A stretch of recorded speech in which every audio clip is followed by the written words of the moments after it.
Sebelum kalian lebih lanjut menonton video ini, ada baiknya untuk mengklik tombol subscribe, like, and share video ini. Dan bagi kalian yang baru datang di channel ini, selamat datang dan selamat menikmati.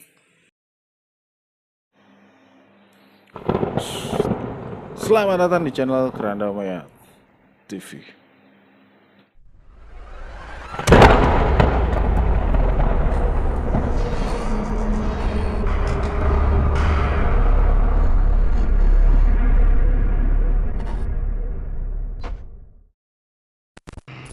Nah, kemarin kita sudah menceritakan cerita kejadian nyata dari seorang subscriber gua yang telah mengirimkan cerita horornya.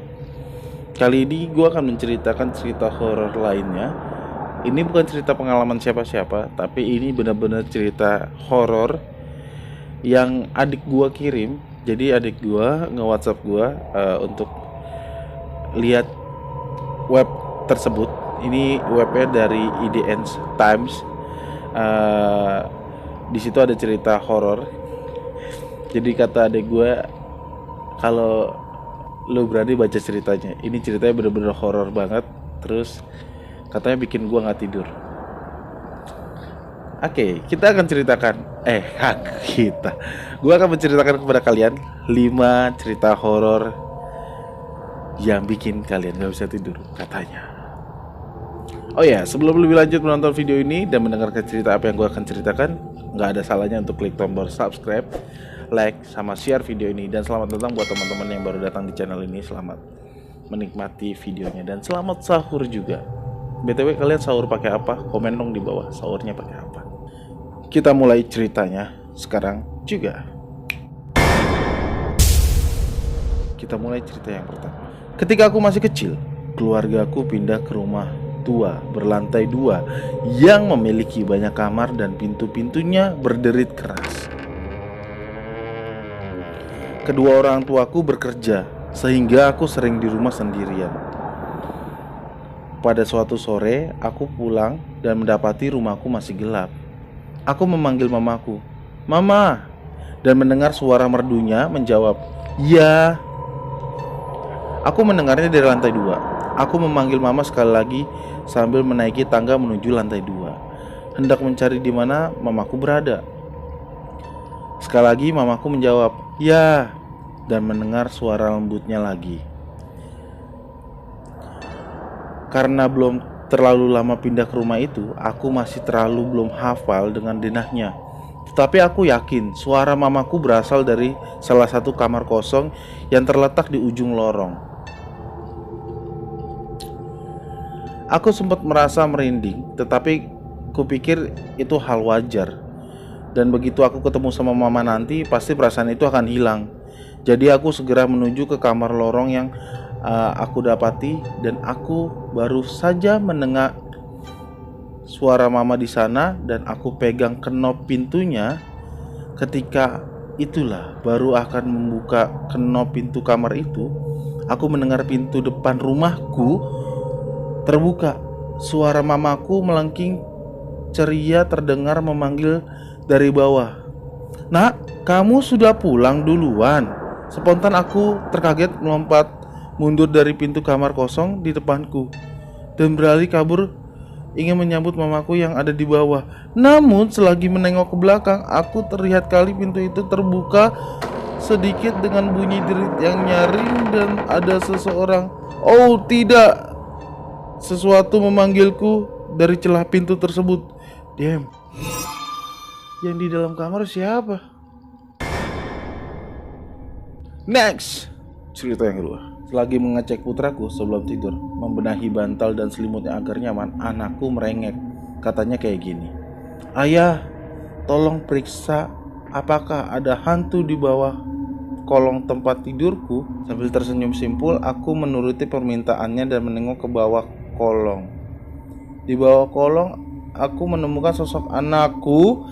Anakku mirip persis dengan bocah yang ada di atas tempat tidur. Dia meringkuk, menggigil di bawah sana sambil berbisik kepadaku, "Ayah, tolong, di atas tempat tidurku ada hantu." Anjir. Berarti yang tadi ngomong suruh ngeliat kolong itu hantu anjay. Cerita yang ketiga.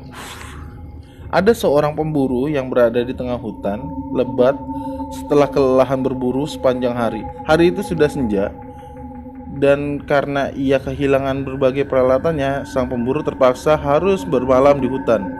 Ia pun mencari tempat yang bisa dijadikan persinggahan.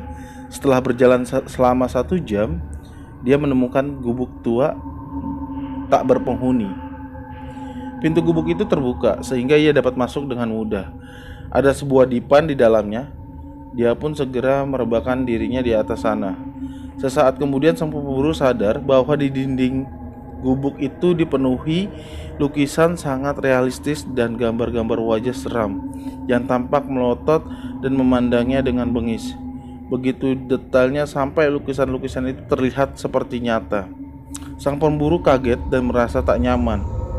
Namun saking letihnya, dia memilih untuk mengacuhkan dan tidur menghadap tembok yang polos tanpa ada lukisan sama sekali. Keesokan paginya sang pemburu terbangun dari sinar matahari yang begitu terang. Dengan keheranan ia bangkit dari rebahnya dan memandang sekeliling gubuk, lalu menyadari bahwa tidak ada banyak lukisan di dalam gubuk tersebut dan cuma ada banyak jendela terbuka. Anjir, berarti semalam dia ngelihat banyak sosok dari jendela tersebut ngintipin dia tidur. Anjay.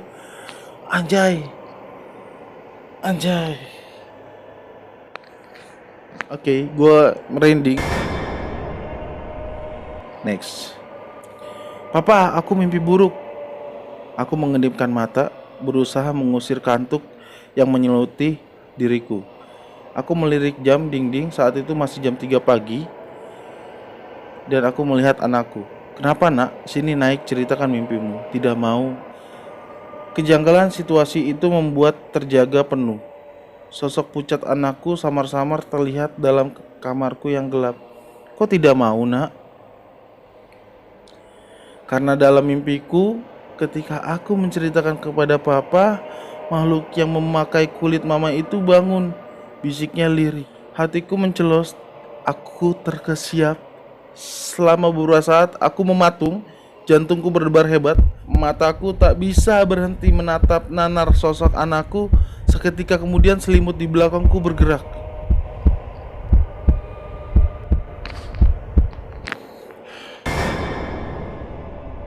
Cerita yang terakhir. Saking senangnya, jariku gemeteran saat membuka bungkus kamera yang kudapati dengan harga miring dari lelang pasar online. Sebuah kotak dengan label pengiriman bertuliskan namaku.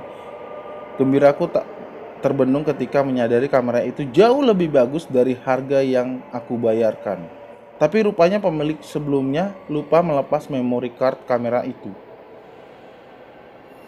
Sebelum mengirim email untuk memberitahu kepada dirinya bahwa memory cardnya masih tertinggal di kameraku, aku memutuskan untuk iseng melihat isi galeri foto yang sudah ada di dalamnya. Aku memasang mode slideshow, dan satu persatu foto itu di dalamnya muncul dalam layar display. Gambar pertama merupakan foto label pengirim pada bagian depan paket, alamat yang dituju kepada seseorang.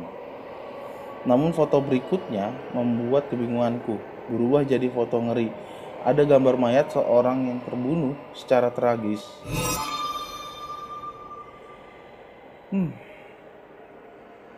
Foto ketiga kembali membuat foto label pengiriman, kali ini kepada alamat yang berbeda.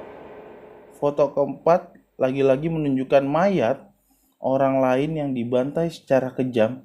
Begitu terus sampai foto ke-9. Aku melihat foto label pengiriman pada bungkus paket yang dialamatkan kepada diriku sendiri. Anjir. Berarti foto berikutnya dia dibunuh.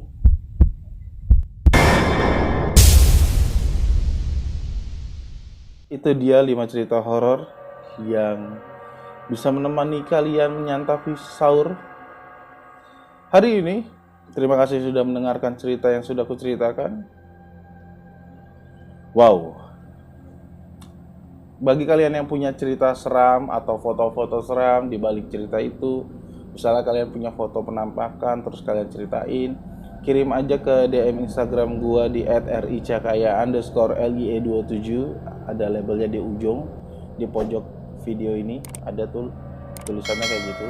Atau kalau yang nggak punya Instagram, kalian bisa email gue, emailnya nanti gue taruh di deskripsi. Kalian bisa email gue, kirim foto atau video, atau tulis aja cerita pengalaman horor kalian. Kalau cerita horor kalian benar-benar seram, nanti akan gue ceritain di sini. Buat semuanya, thank you banget yang sudah menyaksikan dan mendengarkan gue bercerita horor. Mohon maaf kalau ada salah-salah kata atau salah-salah pengucapan, dan selebihnya selamat nyantap sahur, semoga puasanya berkah-berkah. See you next time di next video dan next cerita horor berikut. Saya Ricky selaku pemilik akun Kerandamaya TV izin pamit. Ya udahlah.